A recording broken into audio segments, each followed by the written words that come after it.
Hello, सबको जय मसीह की। दोस्तों, आज हम एक विषय में चलेंगे। सबको जय मसीह की। बहुत बहुत धन्यवाद आप सभी लोगों का और विश्वासी भाई बहनों का खास करके धन्यवाद आपके जीवन के लिए। और दिन प्रतिदिन मैं यही यही उम्मीद करता हूँ कि दिन प्रतिदिन प्रभु में बढ़े, प्रभु के साथ आपका संबंध रिश्ता अच्छा हो। और आज हम लोग बात करेंगे शिष्यता के ऊपर या शिष्य के ऊपर। एक शिष्य कैसा होता है और शिष्य कैसे बनता है, शिष्य का जीवन कैसा है। आइए हम लोग प्रार्थना करते हैं। हमारे जीवित परमेश्वर, हम धन्यवाद देते हैं, आपकी स्तुति महिमा करते हैं। प्रत्येक भाई बहनों को अभिषेक करो पिता, ये जो संदेश हम दे रहे हैं प्रभु, धन्यवाद देते हैं आपकी अनुग्रह की सामर्थ से हो और आपकी पवित्र आत्मा की अगुवाई से हो। पिता, हर एक दिलों को स्पर्श करे और वो शिष्य बन सके। यीशु नासरी के नाम से मांगते हैं, आमीन। शिष्य शब्द बाइबल में बहुत बार सुनेंगे। यीशु के 12 चेले थे, वो चेले कैसा होता है, ओके। और सबसे पहली बात, हम शिष्य का शब्द सुने तो अब डरने की जरूरत नहीं है। शिष्य का शब्द 5 बातें जो बहुत इम्पोर्टेंट शिष्य के लिए, ये 5 बातें हैं। सिद्धांत को सीखने वाला होना चाहिए, यानी कि बाइबल को सीखने वाला होना चाहिए। और सीखना अपनी मर्जी से, वो अपनी मर्जी से सीखता है, बाइबल का खोज करता है, बाइबल के बारे में जानता है। सीखता, शिष्य हमेशा सीखता है, हमेशा शिष्य सीखता है। यीशु मसीह 3.5 साल तक 12 शिष्यों को सिखाया। बहुत से लोग उसके पीछे चले, बहुत से लोग उसके पीछे आए, भीड़ हजारों लोग उसके पास आए, पर चेले कितने बने? सिर्फ 12। पहली बात, सीखता, शिष्य हमेशा सीखता है। और सुनिए, अगर आप शिक्षक बनना चाहते हैं तो पहले आपको शिष्य बनना पड़ेगा। सिखाने से पहले आपको सीखना होगा अच्छी तरह से। जब तक आप सीखोगे नहीं, जानोगे नहीं, तो आप किसी को सिखा नहीं सकते। कई बार इंसान ऐसा बहुत बार सोचता है कि मैं बताऊंगा। कैसे बताओगे जब तक आप सिखा नहीं? सबसे पहली बात, सीखना। शिष्य हमेशा सीखता है और सीखते रहता। पास्टर काल के जीवन को हम देखे हैं, वो हमेशा सीखते थे और सिखाते थे। हमें उनके साथ बहुत सारी बातें सीखने मिलता है। उनके पास संदेश होता था। क्यों? क्योंकि वो सुनते थे, सीखते थे। अद्भुत है, उनके जीवन के द्वारा हम बहुत सारे कुछ सीख सकते हैं। एक शिष्य हमेशा सीखता है। दूसरी बात हम देख सकते हैं, पालन करता है, आज्ञा का पालन करता है। अगर आज आप यीशु मसीह पर विश्वास करते हैं, कलीसिया का एक सदस्य है, आपका डिजायर क्या, आपका इच्छा क्या है कलीसिया के प्रति? आप सीखने वाला है। जो सीखने वाला होता है वो बाइबल कॉलेज में आएगा, कलीसिया में रेगुलर होगा, बाइबल स्कूल में होगा, संगति में होगा, प्रार्थना में होगा, प्रचार में होगा। वो इंसान अपनी मर्जी से आता है सीखने के लिए, उसको कोई दबाव नहीं डालता, वो अच्छा शिष्य बनता है। दूसरी बात, आज्ञा मानता है। वो बाइबल की परमेश्वर का भय रखता है और परमेश्वर का आज्ञा मानता है। उसके साथ साथ उनकी माता पिता, फैमिली, उनकी जहां कहीं भी वो जॉब, आज्ञा मानता है। शिष्य हमेशा आज्ञा मानता है, एक दास की तरह। अद्भुत है, हमेशा पालन करता है, आज्ञा मानता है, सिद्धांत का पालन करता है, आज्ञा का पालन करता है।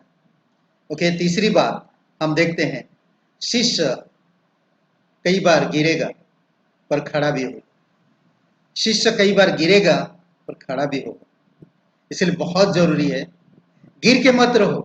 कई बार मसीह लोग होते हैं, गिरते हैं, कोई कुछ कह दिया है या कुछ उनके जीवन में ब्लेसिंग नहीं है, कुछ हो नहीं रहा है या तकलीफ है, तो वो चर्च छोड़ देते, बाइबल पढ़ना छोड़ देते, कलीसिया आना बंद कर देते, संगति में नहीं बढ़ते।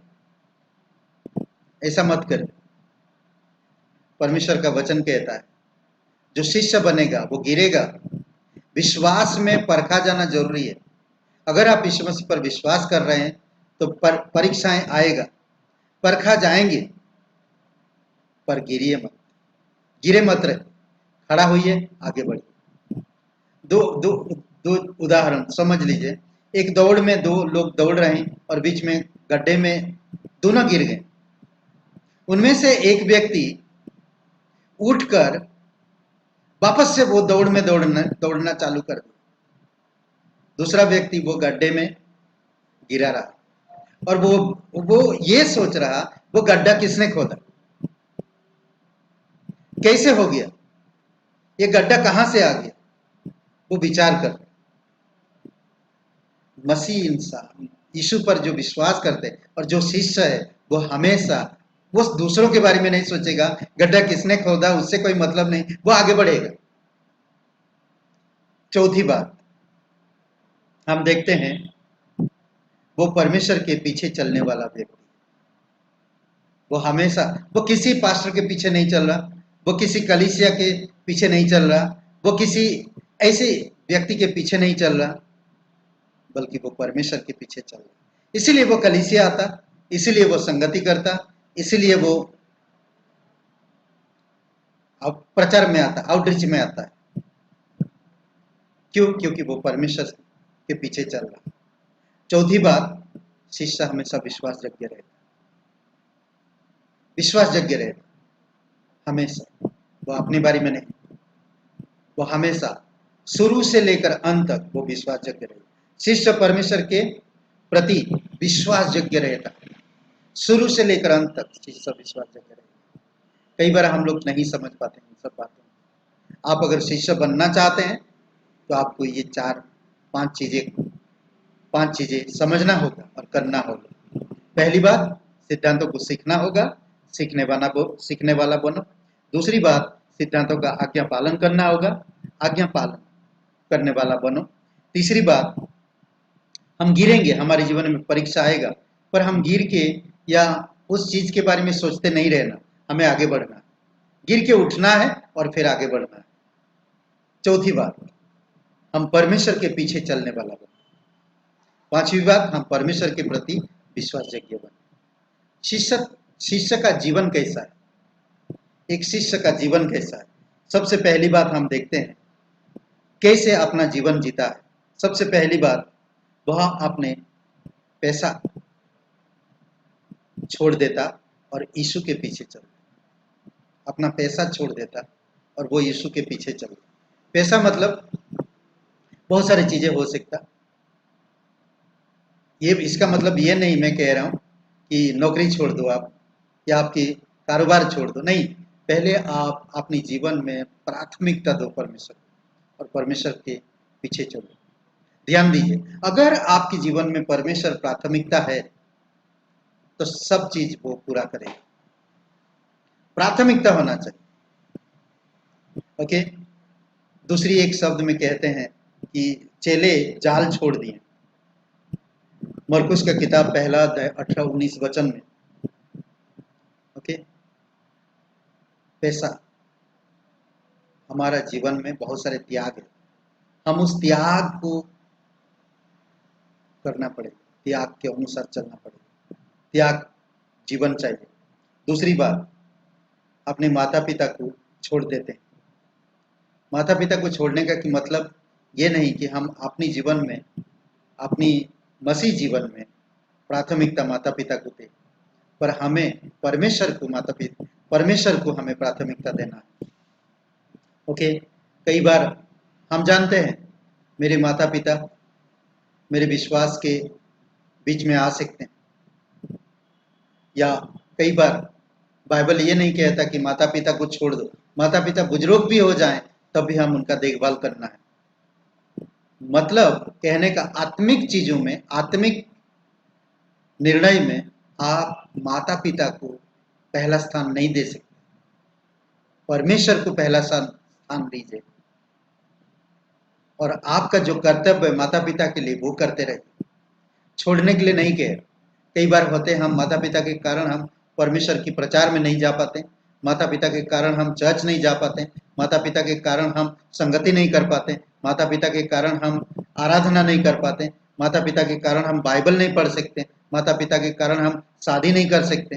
कई बार ऐसा बहुत सारे चीजें हैं। इसीलिए परमेश्वर को प्राथमिकता दी आपके जीवन में। परमेश्वर नहीं कहता, परमेश्वर हमारा मेल मिलाप का परमेश्वर कभी नहीं कहता कभी परिवार टूटे। परमेश्वर नहीं चाहता कभी। ओके, आप ये वचन पढ़ सकते हैं मरकुस का 10वां अध्याय और 29 वचन में। तीसरी बात हम देख सकते हैं, सब कुछ छोड़ दे, सब कुछ छोड़ दो। परमेश्वर सबसे पहली बात कहा, क्या कहा कि मेरे पीछे मेरे राज्य और धार्मिकता की खोज करो, बाकी सब चीजें मैं तुम्हारे लिए उपलब्ध, सब तुम्हारे पीछे कर दूंगा। मरकुस का 10वां अध्याय 27-28 वचन। सब कुछ छोड़ दो। क्या छोड़ दे? सब कुछ। परमेश्वर के पीछे चलिए। आप इन वचनों को पढ़िए और फिर सोचिए। दूसरी बात, चौथी बात, अपना क्रूस उठाओ और मरने तक मेरे पीछे चलो। अपना क्रूस उठाओ और मरने तक मेरे पीछे चलो। मत्ती का 10:38। क्रूस का मतलब है मौत। मैं मर चुका हूं, मैं मर चुका हूं। क्रूस पे मेरा मृत्यु हो। क्रूस का दंड क्यों है? सजा है पाप की, अपराध की। मैं अपराधी था, मैं मर चुका हूं क्रूस पर आज जो मैं जीवन जी रहा हूं, ये मसीह जीवन। गलतियों का किताब 2 अध्याय वचन 20। आज मैं मसीह जीवन जी रहा, इसीलिए मुझे हर दिन क्रूस उठा के चलना है। जैसा यीशु ने यरूशलेम शहर से लेकर उस खपड़ी तक जहां पर उसको क्रूस पर चढ़ाया गया, अपना क्रूस उठा के चला, उसी प्रकार आपको मुझे क्रूस उठाना रोज। क्योंकि अगर हम क्रूस नहीं उठाएंगे तो हम पापी स्वभाव में जिएंगे। इसीलिए बहुत इंपॉर्टेंट, बहुत जरूरी है हमें इन शिष्य और शिष्य का जीवन, शिष्य और शिष्य का जीवन। शिष्य में 5 बातें देखें।